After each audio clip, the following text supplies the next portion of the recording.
All right, there we go. Sorry about that, guys. I got to share this link now.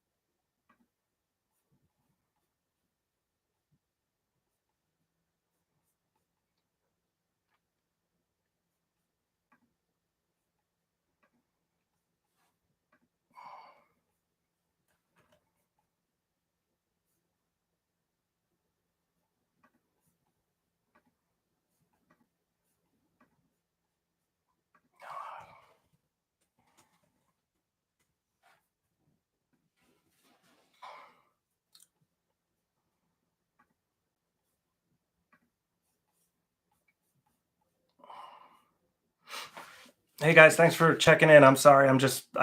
My camera wasn't working, so I just have to reshare the link. It's just going to take me a minute. I really apologize.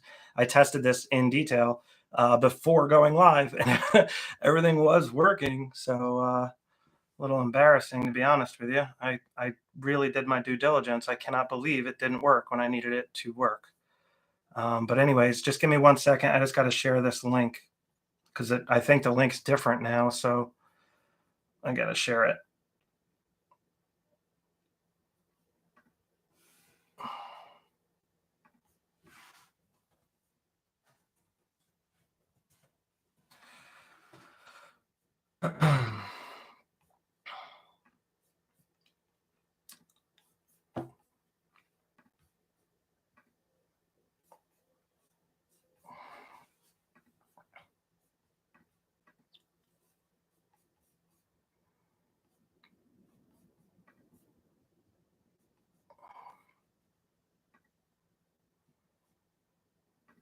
Just give me 1 second, guys. I apologize.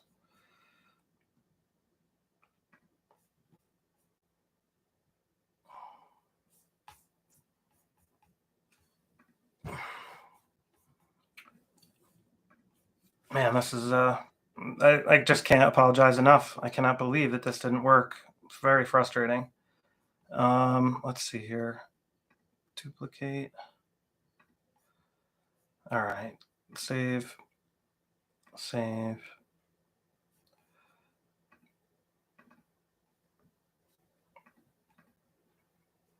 All right, just give me like 1 more minute. I should be done. Yeah, the link's definitely different. Man, that sucks. All right.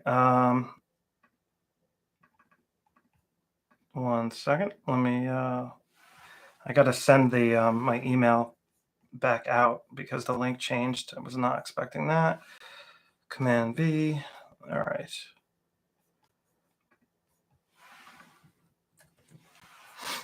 All right. About 30 more seconds. I should be done. Send.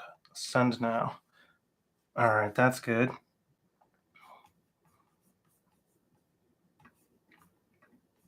Appreciate your patience, guys.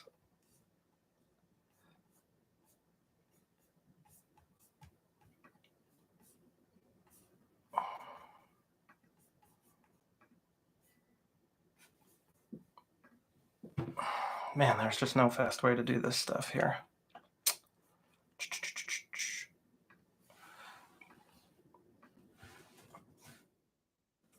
All right, next time I'll have somebody here to help me in case something like this happens because, man, this is a nightmare. All right, need to go there.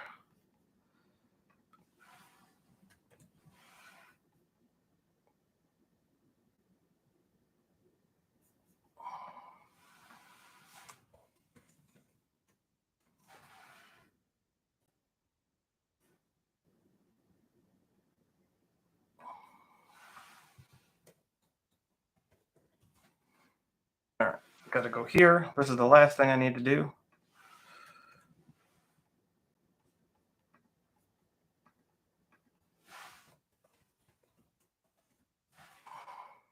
All right. All right, guys, there we go. I'm ready to go now. Let me just get my screens up. All right. Really sorry about that. Okay, here's my notes. Good to go there. Now I just need my YouTube window up so I can see the chat and all that stuff. All right, here we go. Dude, it is a nightmare. You don't even understand. I tested this for like an hour today, like every different scenario possible, tried it multiple times. So when that happens, it's like whatever, it is what it is, you know. Thanks for coming, guys. Really appreciate it, and super excited for this video.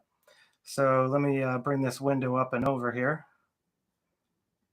so it looks like I'm looking at you a little better here. All right, so got my notes.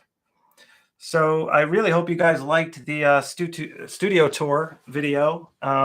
It took a long time to make, but it was a lot of fun, and I was really hoping to help you guys out with that, you know. So just let me know. Make sure the audio is okay. Just let me get an audio check if you don't mind.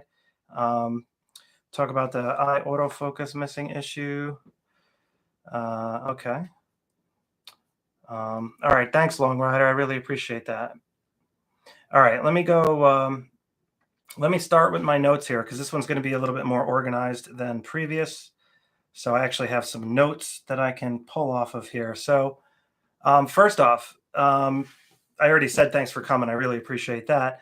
And then now, if you guys have questions, do me a favor, put a Q in front of your questions. So when I scroll through the comments, I'll easily be able to find them because there's going to be a lot of comments here, I'm guessing. So just put a Q, capital Q, whatever, in front, like before you start typing Q and then whatever your question is.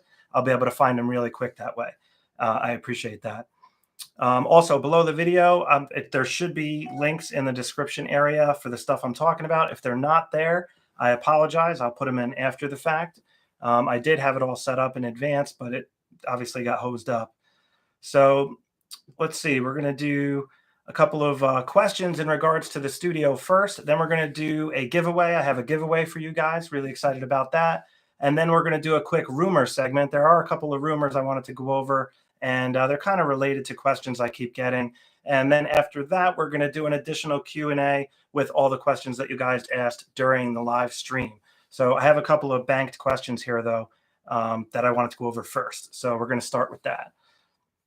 Let me just make sure audio good. Thank you very much. Appreciate that. Sounds good. Excellent, excellent. Better camera view. Thank you. Yeah, I had the my Sony A7C all set up, you know, and it was like it wasn't working. I don't know what's going on with YouTube. Yeah, I'm still using the A7C. I know I said I wasn't going to ask questions from this list, but let me move on. They're scrolling through. All right, so let's start off with these main questions in regards to the studio. So the first question I got honestly, and I get this question all the time, so it's a really good one. So people are like, Jay, I don't have that frame rate that you have. I have 30p or 25p, for example. And what's going on there is the cameras come in two different formats, I guess you can call it. You have like a European format and then a North America format. So I live in North America, and that frame rate standard is called NTSC. And that's why my camera, when I order a camera online from the United States, for example, an NTSC version of the camera is what shows up. Now you can change that in the menu. The European version is a PAL version. PAL is the standard frame rate for the European countries and stuff. And that's why some cameras have the 25p in there instead of the 24p, or you'll see 100 frames per second instead of 120 frames per second. So you can change that in the camera, though. You can set the camera to NTSC or PAL on the Sony camera. So you can change that to have the same frame rates that I'm using in my tutorials when I'm showing you guys how to do that. So that's what that's about. If you're not aware, that's what it is. It's just the frame rate standard that the camera is set to, and you can change it. So that's what that is. Now, the next question I got, this is a super common question as well. What camera would you recommend if on a budget? So if you're on a budget, in my opinion, the best camera out there right now is probably for studio environment type stuff. I would say the Sony ZV-E10 is a great option. The Sony A6400 is also a great option. And if you have the money, the full frame Sony A7C is also a really good option, especially since they updated the webcam, which makes it a little bit easier to use. But in today's case, it was struggling, but it wasn't the camera's fault. It was YouTube's fault. I'm thinking, or maybe it was Chrome. Not really sure. Another good option, guys, for the money out there right now is the Canon M50. That's a really great camera kit. It's a crop factor camera. It has a lot of bells and whistles on there, similar to the Sony cameras, and the autofocus is fantastic on it as well. So if you're a Canon user and you just prefer whatever, their menus or whatever, that is a really good option as well. And of course, you have the full frame versions, but they're really expensive. Now, the next question I wanted to go over was, um, which lenses do you recommend for a budget? Now, I did kind of go over that in my video, but I get this question constantly, and somebody emailed me this question in regards to starting a studio. So if you guys are on a budget, you're looking at the APS-C sensor-sized camera, something like the Sony a6400, a6600, ZVE10, for example. The Sigma Trio lenses are the best options in my opinion. Now, what I mean by that, Sigma makes a 16 millimeter f1.4 lens, a 30 millimeter f1.4 lens, and a 56 millimeter f1.4 lens. Those three prime lenses will get you pretty much all the coverage you need for most use and extremely high quality and a very fast max aperture. So they're killer for low light. They're amazing for depth of field play, getting those blurry backgrounds and stuff. And they're just very affordable. And the autofocus works great on them as well. So those lenses are just so good and so affordable. I just can't really see recommending anything else. If you have like crazy money, of course, some of the more expensive lenses would be a great option as well. If you want a zoom lens, an all-in-one zoom lens for the crop factor cameras, I would recommend the Tamron 17 to 70 millimeter f2.8 lens. That would be my number one choice. It is kind of expensive and a little bit heavy, but the versatility is fantastic, and that constant f2.8 aperture and focal range will yield you amazing results like across the board. And that zoom flexibility is great because you can just easily do it while you're filming, whatever the case may be. So that's what I would recommend for lenses. Now, there's tons and tons of lenses out there, but those are my go-to recommendations. Now, for full frame, the go-to lenses that I would recommend would be for a zoom, I would go with the 24 to 70 Sony lens. It is expensive. The GM lens, it's very expensive. If you want a more affordable one, you can go with the f4 version. But I would more look into the Sigma zooms or I would look into the Sigma for that, just for the better price point if you want to zoom. Now, as far as Sony goes, the best option out there probably is the 16 to 35 millimeter f2.8 GM for that wide angle view. Great for vlogging and tight quarters like a studio like this, for example. Very popular lens. People like Casey Neistat and guys like that use it. So you might recognize that wide angle view from those videos if you're a fan. Great option. Now, in my case, I can't afford those lenses. They're just too much money at this point in time. So I'm actually using the Sony 20 millimeter f1.8 G lens, which is what I'm recording with right now. And it works great for this type of stuff. I also use the Sony 35 millimeter f1.8 lens when I'm talking in front of the camera, doing more studio tutorial stuff. And then I also have the 85 millimeter f1.8 lens. And I use that more for product photography and portrait type stuff because you have to be a little bit further away with that type of telephoto prime lens. So that's that question. Now, I got another question, guys, here for lights. Quite a few people that are doing like makeup and things like that subscribe to my channel because, they're learning how to use the Sony cameras, and they are kind of daunting at first if you've never used one, especially if you're not familiar with cameras at all. So people coming from cell phones looking to get a camera will find my channel and tutorials and stuff. So I'll get questions like that. Now, in particular, what light is great for doing makeup? And I've seen amazing videos with women doing makeup and stuff, and I really think the ring lights look cool. They're those round lights, and GVM makes one. They actually make multiple ring lights. They have one that looks like a star, and it just looks so cool in the eyes, especially if you're really close to the camera putting makeup on and stuff. It just adds like another element to it, in my opinion. So I would look at a ring light or that star ring light. I will have that linked below in the video. Once this is done, I'll put it in the comments. I could probably link it and add it right into the text here, but that's okay. Now, another question I got, might be a weird one for some of you, but cameras overheat. Now, if you're in an environment like I'm in right now, you're not really going to have an issue.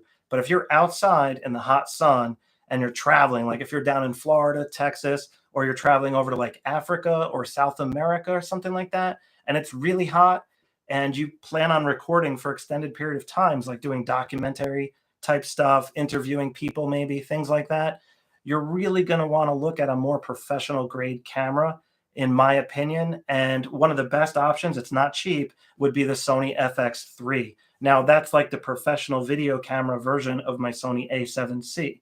Now, that's a hardened chassis, and it has ridiculous heat dissipation capabilities. So that camera can handle that and won't overheat. Pretty much everything else that's like retail consumer grade is going to overheat in those environments. So I would recommend looking into something more like a professional grade camera for those really hot environments, especially if you want maximum quality, full frame sensor and things like that. You're going to need something that can handle the heat. So let's see here. Got a couple more questions, and then we will go over a couple other things.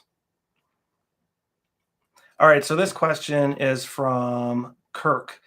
Curious about your audio recorders. If you guys watched my video, I was talking about the Zoom H5 and how I have my Sennheiser Pro mic hooked up to it with XLR cables and things like that. And then I also have this recorder here, the Zoom Field Recorder. So Kirk is referring to that. So what he was wondering was, it seems like it's a lot of money. Yes, they're a lot of money.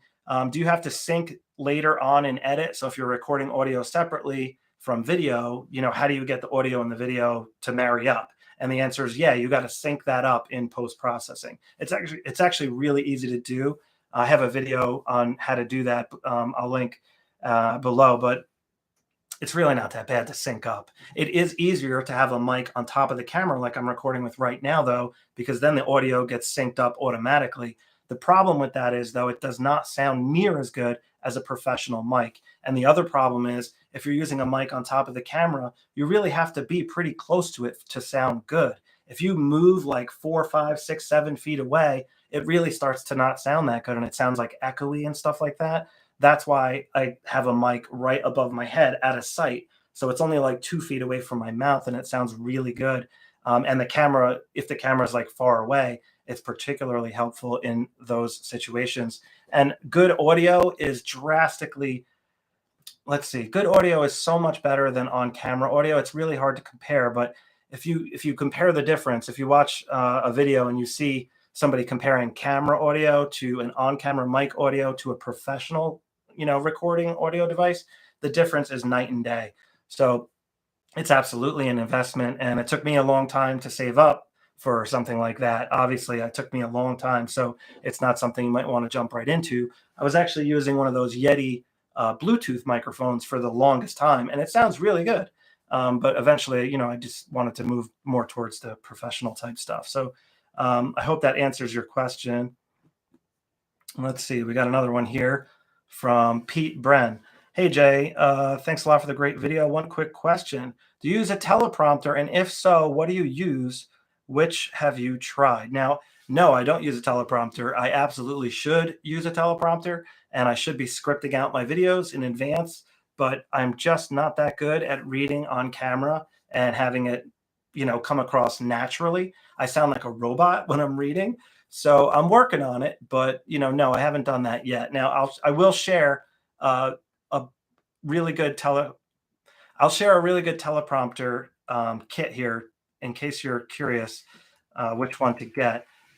Hopefully that link works, but that is pretty much like the best option. And I think I'm actually going to pick one up and start using it because it really does look more professional than, and all the cuts that I have to make when I do my videos. I end up messing up halfway through and then I have to edit it. That kind of sucks. So it just is what it is. It looks so much more natural when I'm talking like this. When I'm trying to read something, it's just, it's difficult. It's another skill. It's another skill you have to learn. And it definitely takes time to learn that, no doubt about it. So let's see here, where are we at? That's pretty much it with the main banked questions I had. So I just want to go over, let's see. All right, it's time for the giveaway, guys. You want to do the giveaway? And we got a bunch of other questions here. Thank you very much for coming, everybody. I really appreciate it. Wow, there's 39 people. That's a lot. Awesome. That's excellent. All right, so guys, for the giveaway, what we're going to do is Anybody that wants to have a chance at getting this thing, what you're going to do is you're going to pick a number. I'm going to do a number from 1 to 100, and whoever's closest to the number will win the giveaway. So we're going to do Prices Right rules. So whoever's closest without going over.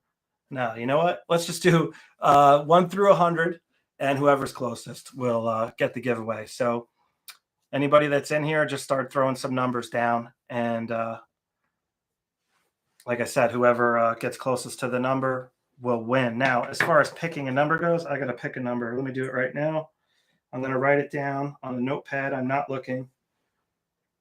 I wanted to use a number generator, but I forgot about that. So I'm just going to pick a number right now on this thing here. So, all right, here's the number. All right, I got the number written down, and there it is. So check out this giveaway. Let me show you what I got. It is a small rig.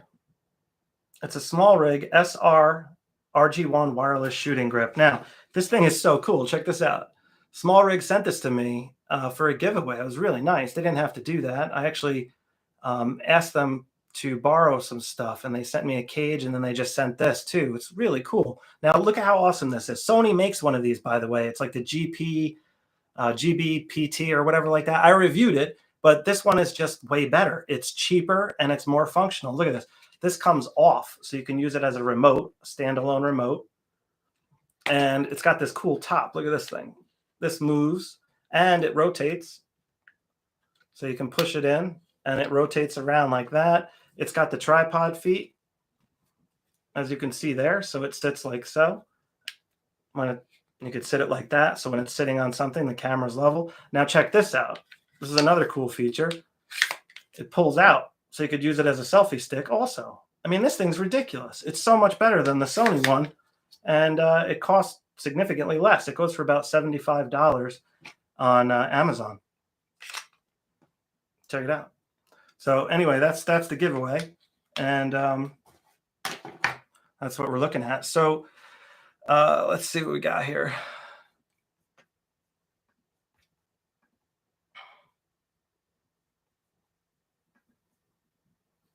Let me just share this. Copy. All right, so here's some info on the giveaway if you want to check it out. So let me just go through the numbers here. The number that I picked, I will show you right now. Let's see. Can you see it? It's a 47. See that? That's the number I picked. So now I'm going to go through and see who's closest. If somebody wants to help me, that would be great. It looks like Marco is really close at 45. All right, so 45 so far is the closest that I see. 19, 28. AJ, when did you post that? It's a little too late, man. Come on. I don't know if you posted that, AJ. Did you post that before I said it?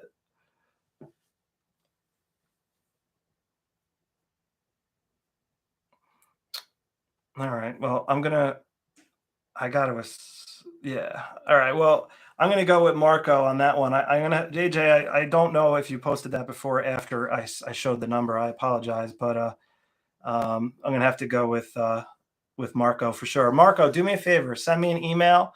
It's Sony Alpha Lab here at gmail.com.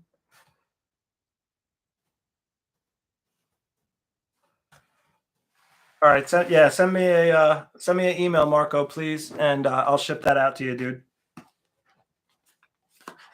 It looks really nice. I was actually considering reviewing it, but it's pretty basic, so I don't think it's that complicated. But anyways, congratulations, and I really appreciate you joining the live stream. It's sweet.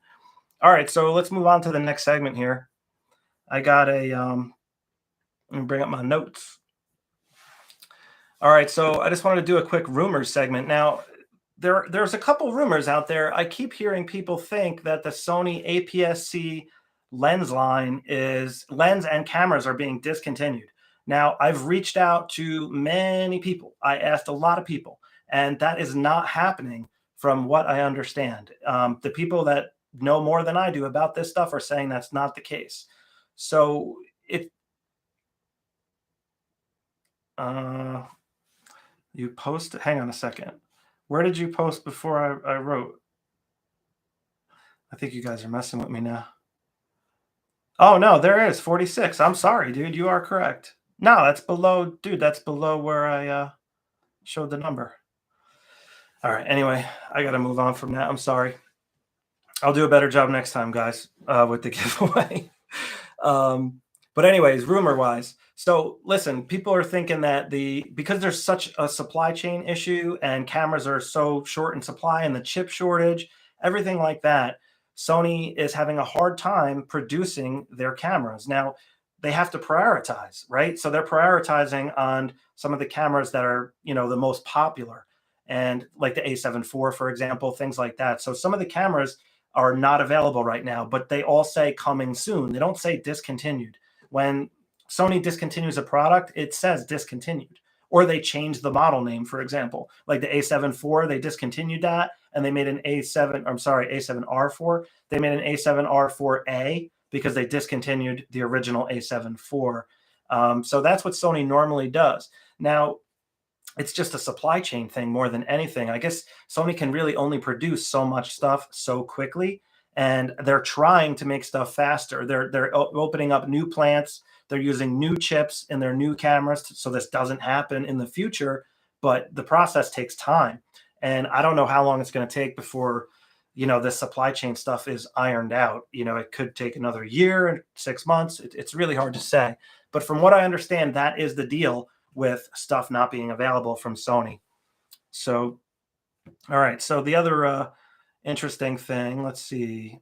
Oh, Sony might be coming out with a medium format camera. I don't know if that's true or not, but somebody sent me an email saying that they're making like a 200 megapixel sensor. Now, I think they already did that for other companies, but I'm not too much. I'm not too up on medium format stuff. But it's basically just a larger sensor camera, really expensive in general. So if Sony comes out with that, that'd be cool. You might have heard of Hasselblad and things like that. They're really, really high quality medium format cameras out there. But Sony might be doing that. Another thing I heard, well, I know they did this for a fact, they have a curved sensor patent. Now, I still believe that Sony's going to come out with a curved sensor point and shoot style camera like the RX1 Mark II, for example. It's full frame, point and shoot with a fixed lens, and the lens doesn't come off. And I think Sony's going to come out with one of those and put the curved sensor in there just to get like next level image quality. We'll see. Time will tell, but that's what I think will happen, knowing Sony based on what they've done in the past. Another thing Sony has is an organic sensor. They're working on using organic sensors to get like the most unbelievable dynamic range and things like that. The problem with the organic sensors as of now, from what I understand, is speed. They're just too slow. They like the latency, so they wouldn't be good for video or anything like that. But if anybody can figure it out, Sony can. And I think eventually they'll come out with an organic sensor at some point. The other thing is the global shutter. And a global shutter is just a super advanced shutter that's really fast. It eliminates rolling shutter and things like that. I haven't heard anything recently about that, but I did hear Sony was working on it in the future. And that'll be out in the future at some point. A lot of people were suspecting the A1 might have a global shutter when it came out, so maybe the next flagship model will. All right, so what we got to do now is we got a couple more questions here that have come in on the chat. So let me just scroll through the chat and I'll try to address those questions for you as best I can. All right, let's see. I look blurry. Sorry about that. That's an old one. All right, let me see here. Q, best Sony ZV-E10 camera settings for live streaming. Have $50 mount, dog box light, and 2 Elgato light key light airs. Okay. Well, it depends on what lens you're using. Oh, okay. Let's see. The lens is okay. You got the 16 millimeter. I'm assuming, is that the Sigma 16 millimeter? If it is, set it to f1.4. That'll give you the best background separation. I would recommend recording at 4K 24p. That's what at 100 megabits per second. Shutter speed, I would have it at 1/50th of a second. You want to double the frame rate, and you may need an ND filter on front of the lens to slow the shutter down to maintain that 1/50th of a speed shutter there. But that's what I would recommend. I would also consider the Sigma 30 millimeter lens, but the 16 millimeter is great if you have the camera really close to you. It works awesome for that. Yeah, man, the A7C Long Rider, great camera, great camera. All right, Scott Burnett. Is it best to use a false battery for live streaming on the ZV-10? Yeah, I'd say so. Excuse me, guys. Yeah, that battery blank or false battery, dummy battery is great. I got one on Amazon. I don't know, it was like $20, $30 or something like that. And I use it all the time when I'm doing my overhead stuff because the camera will just be on for a long time. And those smaller FW50 batteries, they just go dead too fast. So yeah, definitely I would recommend getting one of those battery blanks, especially for live streaming, because it's when your battery dies, the stream's dead. You just can't have that happen. So I would get a dummy battery for sure. All right, let's see what we got here. Yeah, if you're using full frame, the 20 millimeter f1.8 is a great option for that wide angle look, and that's what you're looking at right now. I'm using the 20 millimeter, and it's really close to the camera. I'm really close to it. It's only like a foot away, foot and a half away. All right. Let's see what we got. Do you like the ZV-1 for product reviews? Yeah, the ZV-1 is a great camera. The only downside to the ZV-1, honestly, is the battery life sucks. But other than that, it's a great camera. It has the ability to get really close to your subject, so you can get nice background blur. It's extremely sharp. The video quality is fantastic. So you can get really, really good video footage off that camera, and it's a great option for product reviews, in my opinion. It's a really good camera. I also like the fact you can flip the screen up and talk in front of the camera and stuff. So yeah, I'd say that's a good option. But like I said, battery life, not the greatest. Gonna have to pick up a couple extra batteries. Hey, Josh, what's up, buddy? Thanks, man. My buddy Josh Satin is here, looks like. Be sure to check out his channel. He does awesome reviews and farming stuff, which is fascinating to me. All right, Marco, question. Bicolor light or fixed color temperature? Wondering to get the Godox bicolor. Yeah, Marco, I have the Godox. That's the light I have, but I don't like the lantern style softbox. The lantern style lights up. It looks like a balloon, and the whole thing lights up. So light goes in every direction when you use the lantern softbox. I much prefer a softbox like I'm using here, which is it's more of like a parabolic, so the light only comes in one direction. And I also use the grid, as hopefully you saw in my studio tutorial video. So I highly recommend the light. The light is great. One of the best things about that Godox, what is it, the SL152? One of the best things about the light is it's silent. The first time I bought a light, it said it was silent, but it wasn't. You could hear the fan, and it drove me crazy. This light, you cannot hear the fan. So it's a game changer as far as especially doing stuff like this. Can you imagine a fan buzzing? You just can't do it. So you need either full-fledged LED that doesn't get hot, but if you want a really nice light like this, you need something that has like a silent fan. And it's one of the best features of this Godox light, in my opinion.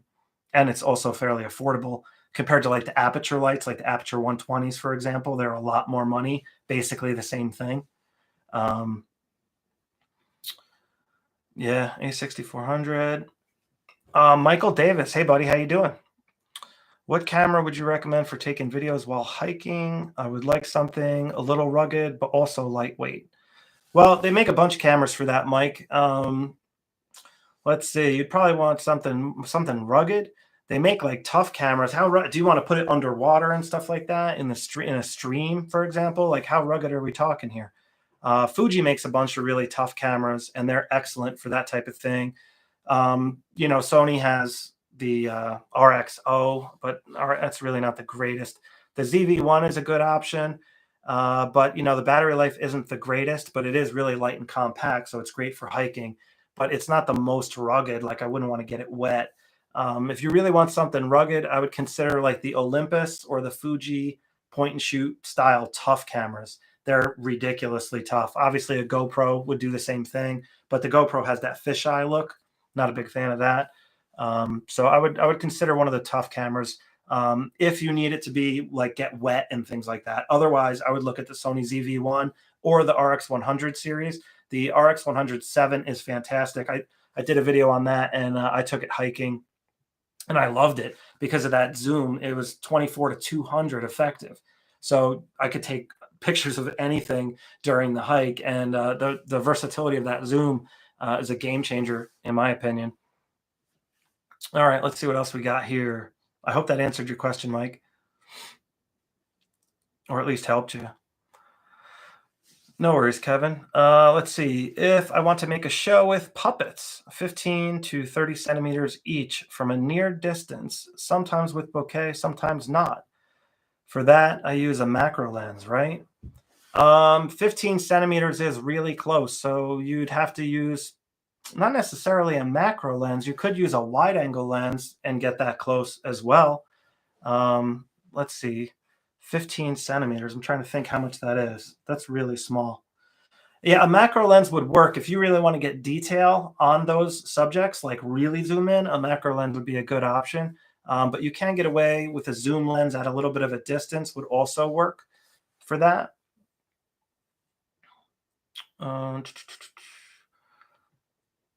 So yeah, you could go with a macro lens.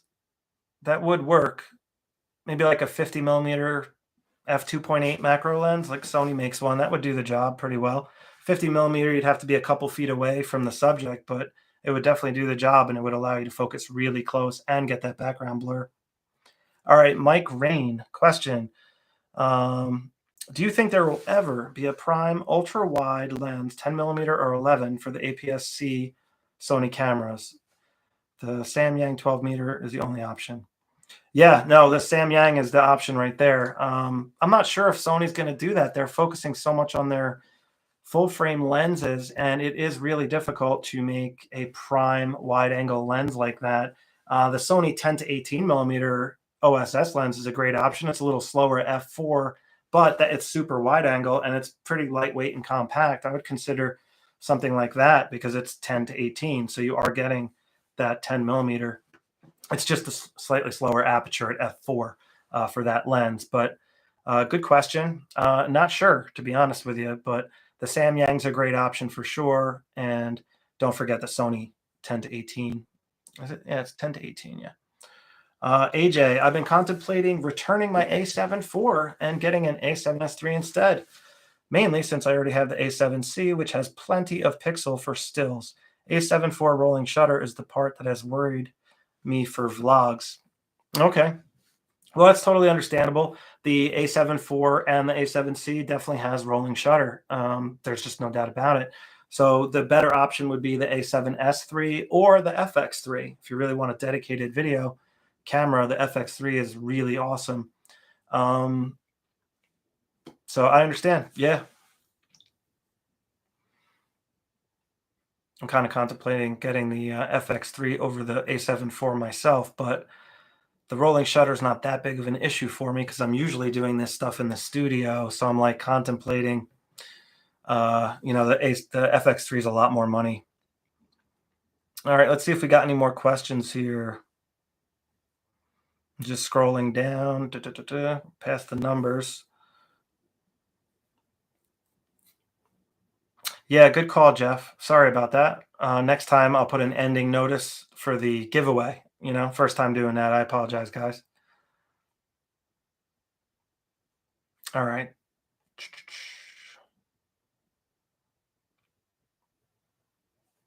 Picture age. I don't blame you. That's a good call.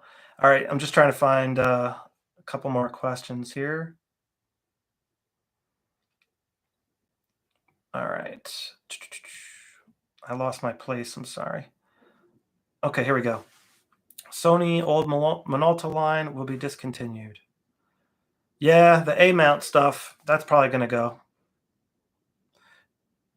Thanks, Jeff. I appreciate it, man. How do I like the Tamron 18 to 300 millimeter? I have not used that lens yet, sir. I apologize. I don't know. It looks pretty good, but I haven't used it yet, so it's hard to say, to be honest with you. Sometimes the zooms are a little bit soft. Yes, the next question, I have DMC. Thank you, David. Great question, by the way.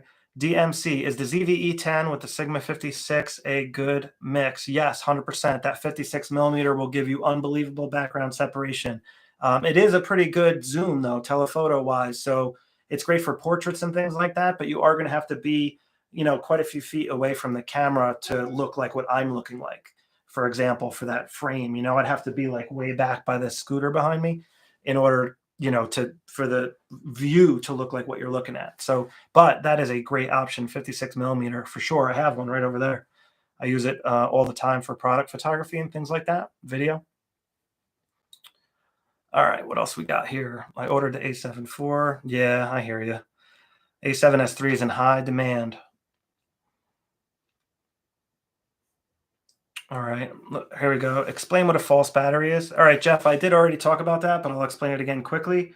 It's basically a battery blank.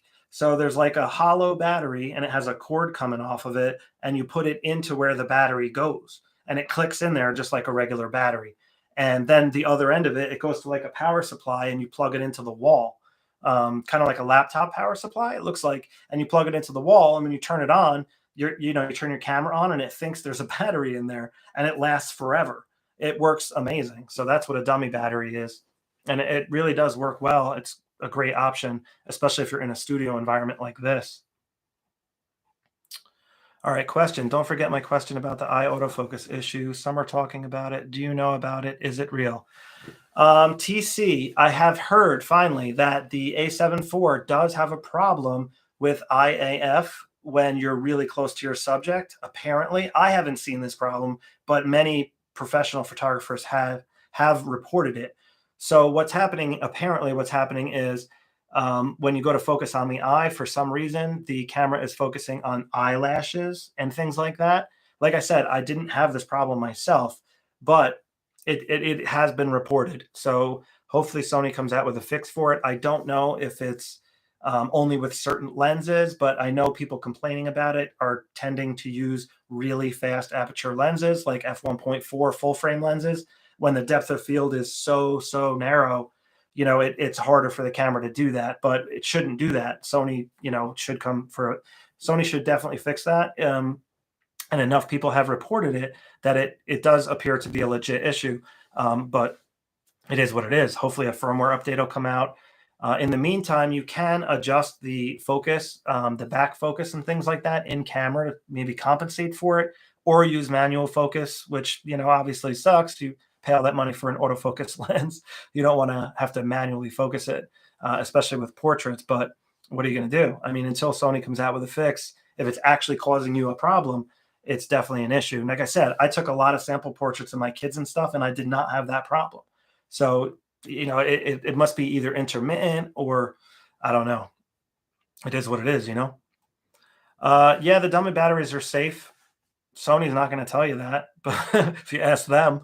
But I've been using mine for a while, never had a problem, and I haven't heard of anybody having a problem either. It is possible that it could mess it up, though, I guess, but I haven't heard about that. No problem, Marco. All right. What are your thoughts about third-party batteries? Third-party batteries, Tyson. Great question.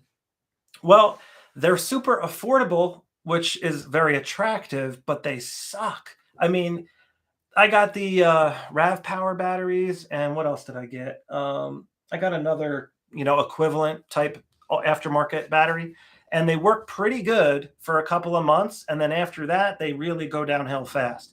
So you get about 80, I'd say 75% about compared to a Sony battery when they're new for a couple of months. And then after that, they go to like 50%, and then even lower than that, 40, 30%, and then it's like not even worth using. So if you need a lot of batteries and you just don't have the money, then yeah, it's worth it to invest in some of those aftermarket ones, because what else are you going to do? I would recommend going with a dummy battery, though. If you're inside a studio, that'll help you out. But if you're in the field and you need a ton of batteries, you're really better off investing in the Sony ones. I know they're a lot of money, but they really do work better and they last a lot longer. My Sony Nex 6 battery is really old. That battery doesn't work like a brand new battery. That one is starting to go, but it's like almost 10 years old. I'm trying to think when I got the Nex 6.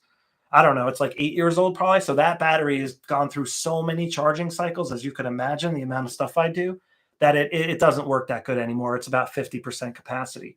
But all my other batteries are still near 100%. They're like 80 to 100, I would say, the Sony ones. So that's what I got to say about that. Now, it just depends on where you're at with a budget, because the aftermarket batteries do work and they work good enough, especially for a couple of months. All right, let's see what we got here. I'd like to know what is the concept of white balance and some examples of how to adjust it. Awesome content. Thank you, Carlos. White balance is the basically what white balance is. It determines what color the camera is looking at. So if you want skin tone colors in particular to be accurate, like if you want red to look red and blue to look blue, you really have to have the camera's white balance set correctly. Now, the camera has auto white balance, so it will try to figure this out on its own if you have it set to auto. But imagine if I had the camera on auto white balance in this environment here with the blue and the red back there, my skin tones would probably look pretty bad, just because it's going to get confused by the color. So it is definitely best practice to hard set your ISO, or I'm sorry, hard set your white balance. You can custom white balance. You can do that if your lighting is all messed up. You can actually shoot a gray card like this thing. This is what I use. So what I do is I hold this up in front of the camera or hang it on a light stand, and you set the white balance to custom, and you just take a picture of a target, and then that will automatically configure the camera for a custom white balance. And then you can set your camera to custom white balance, and it'll use that color profile that you just created for the white balance. And that will give you the most accurate skin tones, and it'll also yield you the best exposure results as well. Believe it or not, white balance does affect those things to some degree. I do have a video on custom white balance, by the way. If you go to my channel and just search white balance, it'll pop up. All right, let's see what we got. Dr. Kareem, how you doing? I always find a problem when shooting an S-Log3 S-Gamut 3 Cine. When applying a conversion LUT, it looks weird. But when shooting an HLG, it's nice. But I want to use the S-Log profile. I'm using the A7S3. That's a great question, Doctor. I don't have that much experience using S-Log. I just started using it myself. And I was using S-Log2 on my A7C because it's only 8-bit. Now, S-Log3 apparently doesn't work good at all with 8-bit cameras. So that's why I'm using S-Log2. I find S-Log2 pretty easy to grade, to be honest with you. It wasn't that bad.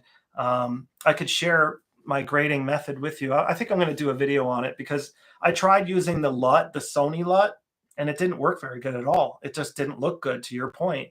So I actually created a series of color wheel curves and things like that in Final Cut, and I just slowly dialed in my the S-Log grading. I dialed it in and to get it to look pretty much what you're looking at now. And that seemed to be an easy way to do it. But like I said, I'm really new at it. I did use the HLG setting, the HLG3, and that looks really cool. It actually does give this HDR kind of dreamy look. But it did have a green tint to it, but I was able to grade that fairly easily. So the HLG does work pretty good. But I do need more practice with the S-Log. And I really don't have a camera that uses S-Log3 that good yet. But the FX3, the Sony FX3 is coming. I should have it tomorrow. And that camera is a 10-bit camera, just like the A7 IV in that regard. So I will be testing more S-Log stuff. So especially S-Log3. I'll try HLG as well. And I'll show you how the grading works and what it looks like in Final Cut when I come out with some videos for that camera. So stay tuned for that. And excellent question. It's not easy to grade footage. It takes practice. And, it is what it is. I know so many people sell LUTs and stuff, but I really feel like you need to learn how to do the grading yourself, because it depending on the exposure and the lighting conditions, the LUTs aren't going to always work for you. All right. I just lost my place again. I'm sorry. Let me here we are. All right. Question. A video for the best live streaming camera settings. I think I already answered that one. Question. I bought the Rode video mic, and this is from Marco Bagger. Thanks for the question. I bought the Rode video mic and I was thinking of recording everything with my iPhone instead of buying something like a Zoom H5 or so. Does that make sense?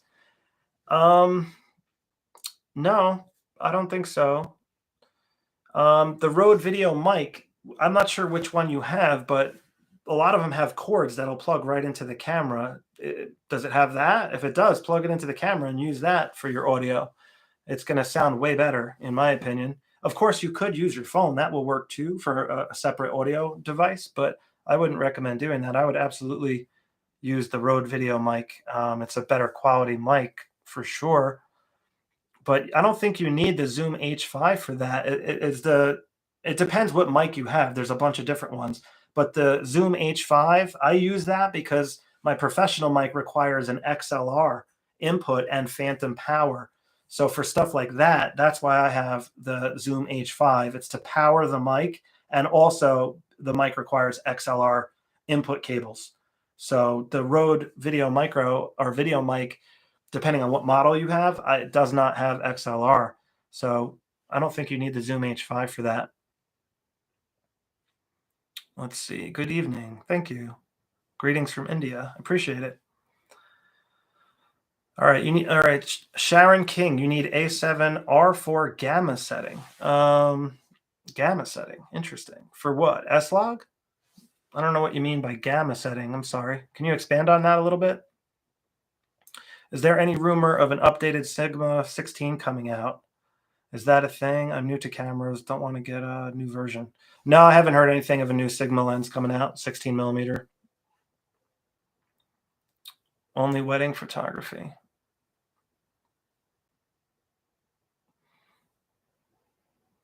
Apple has ruined you. Yeah, well, they come out with new options all the time, but lenses not as often. They do come out with updates for lenses, but optics don't change that much. Autofocus technology and things like that does, but they're really good lenses, so I don't see them coming out with a new version anytime soon.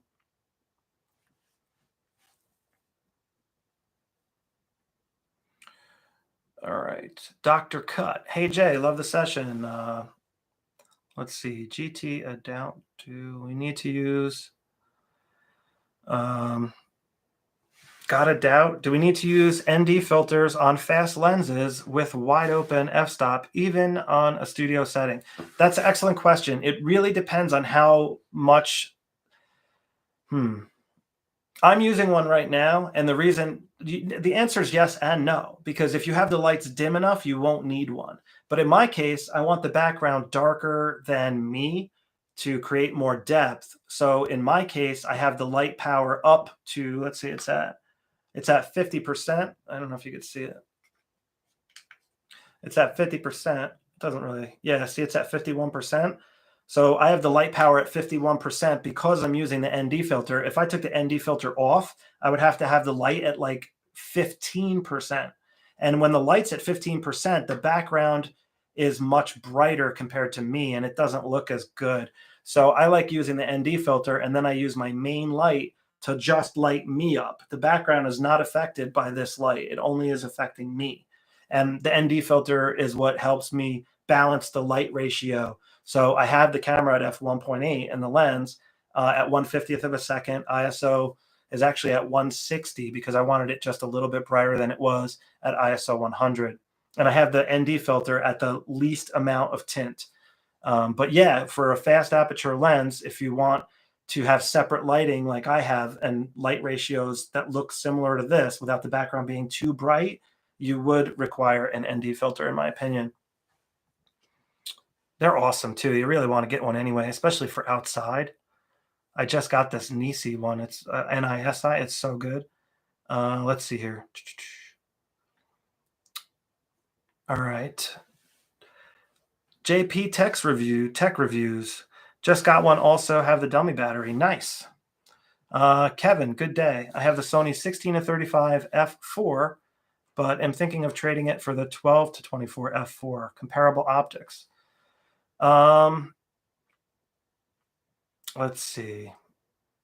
Yeah, the optics are comparable, but the 12-24 is so much wider. If you watch my 12-24 millimeter lens review, I had a little bit of beef with that lens. That lens is really heavy and big. The front of it, you can't really easily put lens filters on, so that's kind of a problem.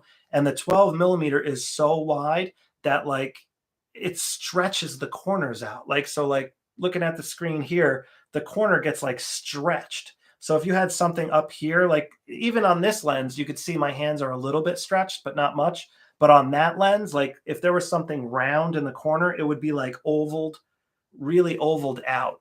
So the lens has like a lot of distortion, especially at that 12 millimeter range. Now, if your subject is in the center of the frame, it still looks great. Like your subject doesn't look distorted. It's just a really wide angle view. But that stretching on the edges is what I kind of shy away from that lens because of that. It's just my opinion, though. You might like that look and it might be perfect for you, but that's what I'm thinking. Let's see here. Lawn Man, what's the best small format Sony camera that still has codecs useful for grading? Yeah, the RX100 series can do that. The ZV-1, I believe, can also do picture profiles. So that would be the best small format one. The RX10 is also a great option if you want a slightly larger camera with more zoom. Let's see here. What do we got? Question: what program would you recommend for editing time lapse? I particularly like Final Cut Pro. I use Final Cut Pro for all that type of stuff. So I record, well, it depends on what you're doing for time lapse. If you do photos for time lapse, I use Lightroom to process the photos and then I export them and then I bring the photos into Final Cut and create my time lapse in Final Cut from the photos. And that gives me a lot of resolution to work with. So I could then zoom and pan and stuff and get extra visual effects with the time lapse. Now, you could also just record video. You could just record video for like 10 minutes and speed it up, and that'll give you a time lapse too. So that's the easier method, and I would use Final Cut for that as well. Let's see here. Thank you. No problem. Sharon's got a question about noise. I guess you're referring to noise in photos and video. That comes with the sensor when you have the ISO really high. The ISO is the sensor sensitivity, and the higher that number, the more basically the more voltage that's being pumped to the sensor, and it just gets noisy because of that. Kind of similar to audio. Like if you have the gain cranked up in an audio device, you'll hear that like wah, like that hum sound. That's like noise being introduced. That's kind of what happens with ISO in a similar way on a sensor. And what that does is it introduces that noise or grain into your footage or your photos. And it's just the nature of having that sensor really sensitive. So the lower, the better in that regard. But sometimes you need it higher, to get the shot. So that's what noise is, if that makes sense. All right. What do we got here? Okay. Fitness and Bear. I have an A7 IV and was shooting outdoors in bright light with standard stabilization on. Shutter rolled pretty badly. Would active stabilization have slowed it down? Bright light with standard the shutter rolled. No, I don't think so. The rolling shutter is more just like how fast the camera is moving and how fast subjects are moving in front of the camera in relation to how fast the sensor can capture that data. So the rolling shutter comes from, the data has to go from the top of the sensor to the bottom. It like reads the whole sensor. And the longer that takes, the more of that like jello-y jiggle rolling shutter phenomenon that happens. So I don't think the stabilization would help with that much. It's worth a try. It might help a little, but I don't think so. All right, the Fortress. Cool name. Sony 16 to 35 or 24 millimeter for live streaming. Ooh, well, the 24 millimeter f1.4 GM lens would be fantastic for that killer depth of field and sharpness, clarity, and all that. I would prefer to have that prime lens, to be honest with you, just for the best possible quality imaginable. However, the 16 to 35 is way more versatile, and it also has fantastic quality. It's a little bit slower, though, at f2.8, but f2.8 is still really fast for variable, for an aperture, especially through the whole range, 16 to 35. So you can do a 35 at f2.8, be pretty good, for example. But versatility-wise, definitely the 16 to 35. You could do a lot more with that lens. But for best possible quality, the 24 f1.4 GM would be a killer option, in my opinion. All right. Let's see here. TC, my old batteries are still good too. Yeah, the Sony batteries last a really long time, TC. Oh, somebody's asking about this electric bike. I actually just got that. I haven't rode it yet because the roads are so dirty. But after I try it out, I'll be able to give you a little bit more of a answer as to if I could recommend it or not recommend it or not. But seeing so far, that thing looks awesome. It went together really good. And I'll actually give you guys a link if you want to see, if you want to check it out in more detail.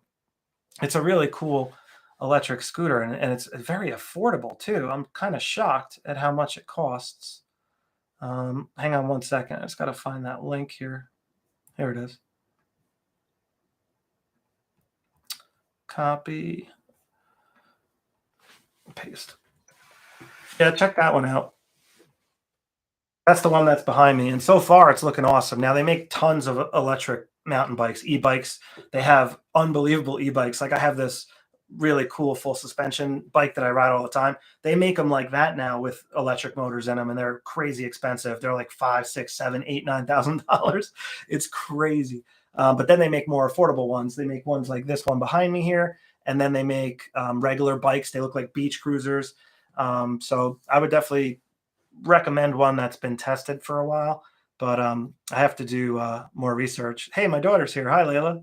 Hi, Maeve. Thanks for stopping by. All right, fitness. Thanks. I appreciate that. You like the camera breakdowns and stuff. I appreciate it. All right, let's see what else we got. If there's any more questions here. If you guys got any more questions, ask now because we're kind of getting towards the end where we're going to wrap this up. All right, Carlos, no problem.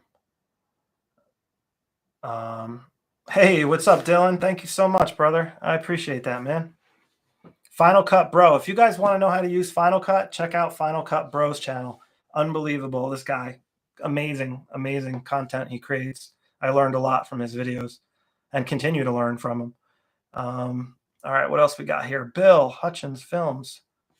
Are you expecting an A7C2? Hey, that's a great question, Bill. No, not anytime soon. I don't.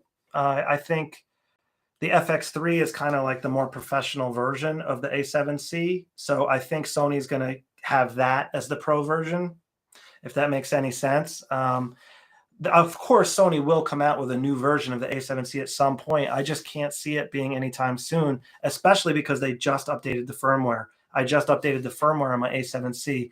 If Sony was coming out with a new version of the A7C, I don't think they would have dropped that firmware update. That's kind of what Sony does. They don't really give you an update if they're coming out with a new camera, with features that they could give, So I don't think so anytime soon. Hey, Raphael, thanks for coming by, buddy. Appreciate it. Let's see here. What else we got?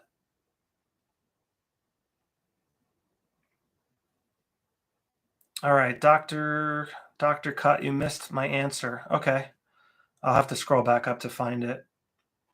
What else we got?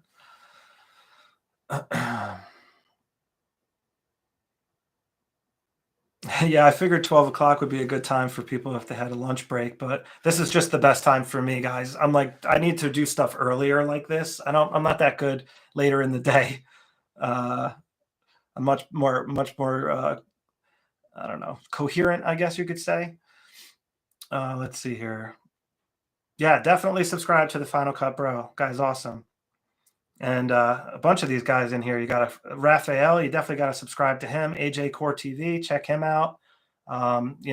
Everyone in this chat, guys, I encourage you to check out their channels and stuff.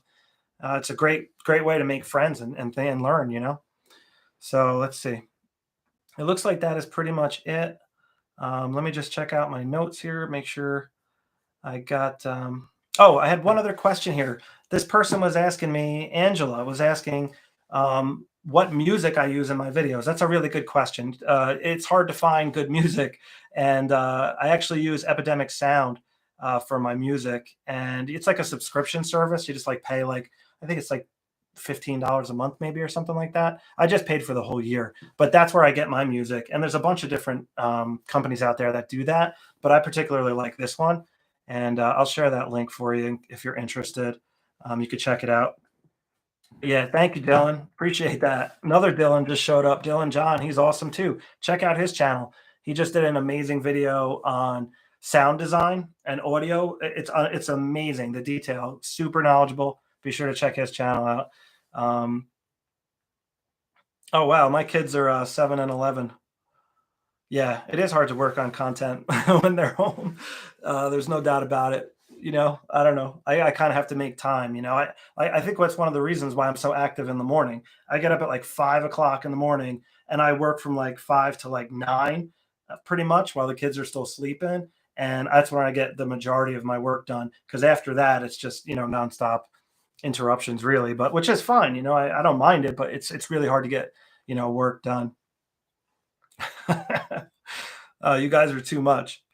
I appreciate it, Dylan. The super chat battle. That's funny.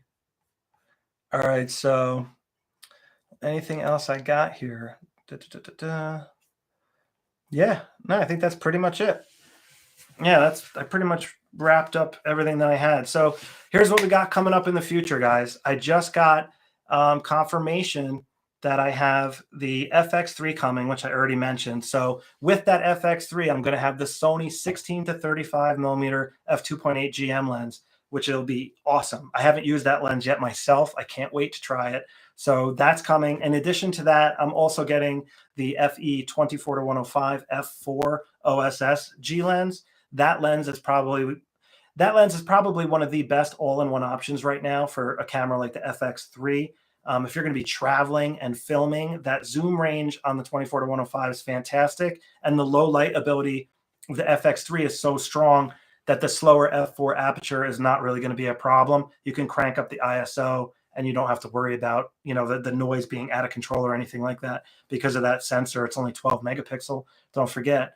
So the slower aperture lenses are great in that regard when you're using a lens like that. Now, what I also have coming, I just got confirmation. Let me look it up here, what it is, because I'm excited about it. Yeah, so check this out. The Panasonic Lumix GH6 just came out. Now that's a micro 4/3 mirrorless camera. I have not used one of those cameras yet, the Panasonics. I've always wanted to. I did review one of their point and shoots, the LX102. That was a lot of fun, but this is a mirrorless camera and it's crazy powerful. So I'm super excited to try that out as well. It's nice to try other cameras other than Sony, just so I can see what the differences are, and then maybe, indicate to Sony, hey, why don't you do this? Or the Panasonic's better here, the Sony's better there, and so forth. Now, the smaller sensor on the GH6 will be interesting to play with. And I think the depth of field is going to be a lot different than the full frame cameras, for example. But, we'll get to that in due time. Yeah, no problem, guys. Are you kidding me? Happy to plug. Yeah, the FX3 comes with the cool handle on top that has XLR inputs. So I'll be able to use my Pro Sennheiser mic on top of the FX3 and get killer audio, run and gun shooting. So that's just amazing. I can't wait to try that. And you know what else is cool about the FX3? It has dual XLRs, so you can have multiple mics on there, one for a backup, for example, or you could have a mic aiming, behind the camera. So if you're talking behind the camera, you record your audio, and then in front of you, the other mic will pick up that audio on a separate channel. Amazing, amazing power there. So I'm very excited about the FX3 coming. Yeah, I hear you. All right, I'm just reading some more comments here. Yeah, the 24-105 is so awesome. I reviewed that lens already and I loved it. The 24-105 was one of my favorite lenses that I used to use on my Canon camera system back in the day when I was doing portraits and weddings and stuff. I used to have the 24-105 mounted on one camera, usually my 5D Mark II, and then I also had an A77 where I had, let's see. I had the, what was it? Wow, I forgot the name of the old camera. Oh yeah, the Canon 40D. I had the Canon 40D, and I would put the 70-200 f2.8 on that lens, and I had it like draped over my shoulder. And then I would have the 5D Mark II on this awesome camera rig with the 24 to 105. And sometimes I would put the 70 to 200 on the 5D as well. But yeah, great lens, really great lens. And even on that camera, which was old, you know, it still held up for wedding work, even if the high ISO and stuff. Yeah, let's see. Yeah, $4,000 is a lot. There's no doubt about it for the FX3 and A7S3. They're a lot of money. But you know, you get what you pay for with that stuff. It's like professional grade stuff. It's not going to overheat. If you're doing professional work and you're filming a wedding, you cannot have a camera shut off from overheating. It's just you can't do it. Like you have to spend the money and get a camera that won't overheat, or at least have one that won't overheat. I mean, you can have B cameras, you know, that are cheaper and stuff. But if you're doing professional work, you definitely you just can't have failures like that. It's not good for business. Um, yeah, 20 millimeters popular. I'd say for me, the 35 millimeter is the most popular lens that I use by far, the 35 f1.8.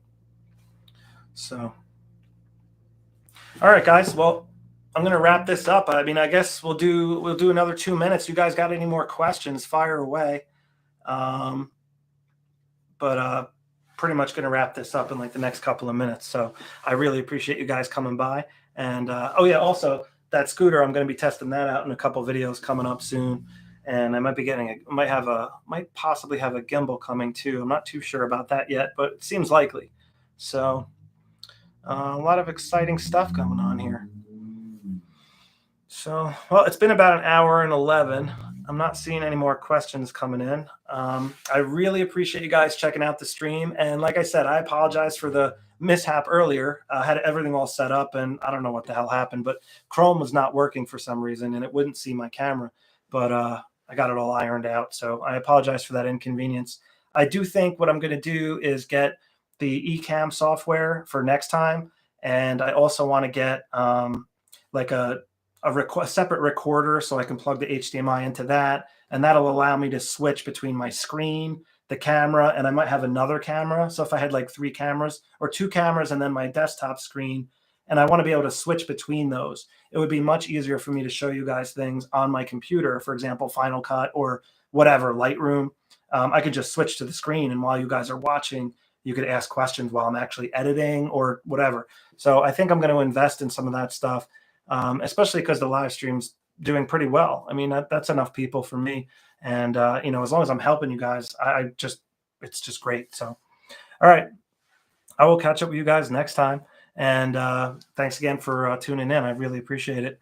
And like I said, below the video, I'll add a couple of links. This live stream will be on my channel. I'll publish it and the links will be below. And these comments and stuff, you'll be able to read as well. So that'll be pretty cool. It's going to take me a couple of minutes probably to get that all figured out, but it is what it is, you know. This live streaming stuff's a little new to me. We got another question here real quick before I tune out. Do you need a desktop to edit a time lapse or can you do it on an iPad? Honestly, don't know. I've never tried it on an iPad. You might be able to. I never really edited that type of stuff on an iPad before though, but I'm sure there's software out there that'll allow you to do it. I just don't know off the top of my head. I apologize. So, Astro on the A7 IV. Yeah, if I get the A7 IV back and the weather's nice, I'll definitely do some Astro stuff. It's kind of crappy out right now in New York, but I really do want to get into that. I have some lenses now that are good for it. I just got to get out there and do it. And filming at night is kind of hard, you know, so I'll have to set lights up or something, I guess. But yeah, I'll do that. It's something I wanted to do, so working on it in the background. So, all right, guys, I am getting out of here. I will catch up with you next time, and thanks again for checking in. I really appreciate it. Have a great day.